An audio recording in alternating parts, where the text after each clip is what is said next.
इय्याका नअबुदु व इय्याका नस्तईन। लाखों करोड़ों दरूद व सलाम हमारे प्यारे नबी हज़रत मोहम्मद सल्लल्लाहु अलैहि वसल्लम और आले मोहम्मद पर। जी हाँ, आज की न्यूज़ बहुत ज़्यादा इंपॉर्टेंट है और उसमें यह है कि जी इस्लामाबाद हाई कोर्ट में दो केसेस के ऊपर समाअत थी। सुना ये जा रहा था, कहा यह जा रहा था कि रमज़ान शरीफ से पहले पहले इमरान खान साहब को बेल हो सकती है, ज़मानत हो सकती है। बट जो हालात हैं ना वो थोड़े से डिफरेंट नज़र आ रहे हैं। उसमें ये है जी, प्रोसिक्यूटर को मौका दिया गया था कि वो हाजिर हों। नैब की तरफ से प्रोसिक्यूटर था और FIA की तरफ से जो कि निज़ामुद्दीन की तरफ, ज़ाहिर सी बात है हुकूमत की तरफ से था। वो FIA इदारा है पाकिस्तान का और उसने बहुत बड़ी भोंडी हरकत की आज, एक बहुत ही गलत हरकत जो कि मेरे ख्याल में करनी नहीं चाहिए। उनको इस चीज़ का नॉलेज भी है, इस तरह नहीं करना चाहिए, केस को इतना लंबा लेके नहीं जाना चाहिए। उन्होंने आज इस्लामाबाद हाई कोर्ट में जो केस की अपील थी, जो अपीलें दायर की गई थी शाह महमूद कुरैशी और इमरान खान साहब के साइफर सीक्रेट एक्ट केस की अपील जो दायर थी, उसमें जस्टिस आमिर फ़ारूक और जस्टिस मियां गुल हसन, ये दो जजों का बेंच था जिन्होंने ये अपील सुनी है। आज उस अपील में प्रोसिक्यूटर जो है ना जी, उसने बात की है जी, आपके पास अपील का तो हक ही नहीं है। तो बड़ा ही यकीन करें, एक हैरानी हुई है हमें कि यार एक बंदा ना हक ना जायज़ बिल्कुल गलत केसेस के अंदर जेल में है बकौल वकला। अब हमने केसेस को अंदर डीपली नहीं देखा हुआ, जिसकी वजह से हम इसके ऊपर कोई अपनी ज़ाती राय शेयर नहीं कर सकते। बट बकौल इमरान खान की कानूनी टीम के, वो कहते हैं कि इन केसेस का ना कोई सर है ना कोई पाँव है, ये 2 मिनटों में पाश पाश हो जाएंगे। उसी को देखते हुए जो प्रोसिक्यूटर है, जो निज़ामुद्दीन है, वो इसको और लंबा किए जा रहे हैं और लंबा किए जा रहे हैं और इस केस को 2 से 3 दिन के लिए यानी मुलतवी कर दिया गया है। 2-3 दिन बाद इसकी ऊपर दोबारा समाअत की जाएगी।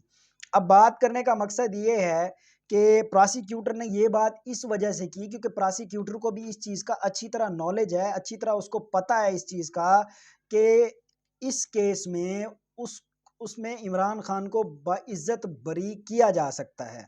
सबसे पहली बात यह है कि जब अंडर ट्रायल कोर्ट चलते हैं तो उसके बाद कानून ये कहता है कि सूबे की जो सबसे बड़ी, अंडर कोर्ट ट्रायल चला इस्लामाबाद में, तो सूबे की जो सबसे बड़ी अदालत है इस्लामाबाद हाई कोर्ट, उसमें जाना होता है।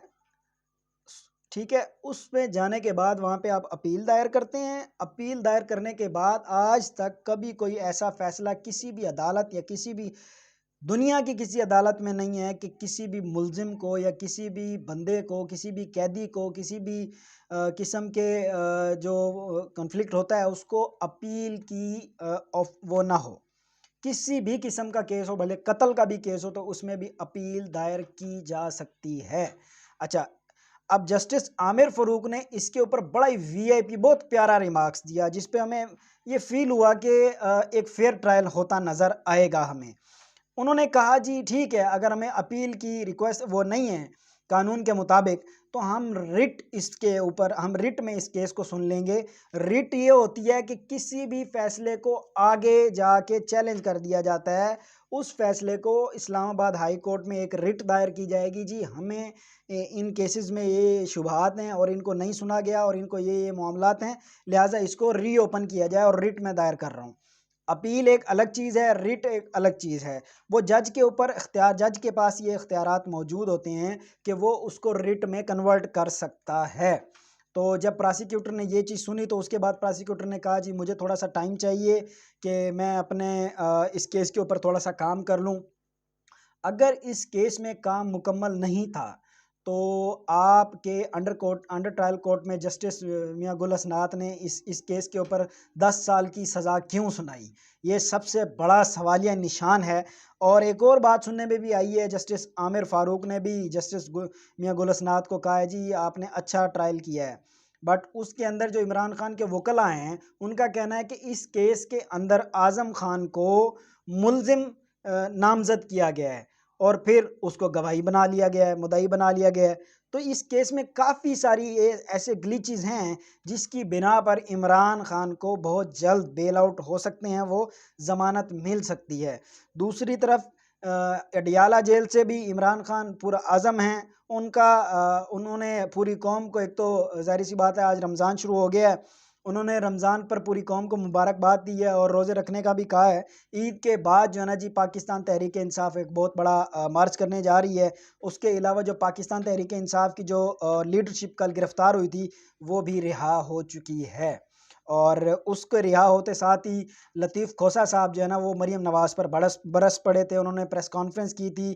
इसी तरह हमें कल रात को एक और प्रेस कॉन्फ्रेंस देखने में नज़र आई जनाब साबिक सदर आरिफ अलवी साहब के। और जैसे ही वो ओहदे से सबूतगोश हुए, साथ ही उन्होंने प्रेस कॉन्फ्रेंस कर दी, जिस पे उन्होंने काफ़ी सारी बातें की, जिसमें उन्होंने कहा कि इमरान खान साहब को नाहक नाजायज़ सज़ाएँ दी जा रही हैं। खैर, ये तो था अभी तक के लिए। आगे देखते रहिए हमारा चैनल और इसको लाज़मी सब्सक्राइब करें। Thank you very much. Allah हाफ़िज़।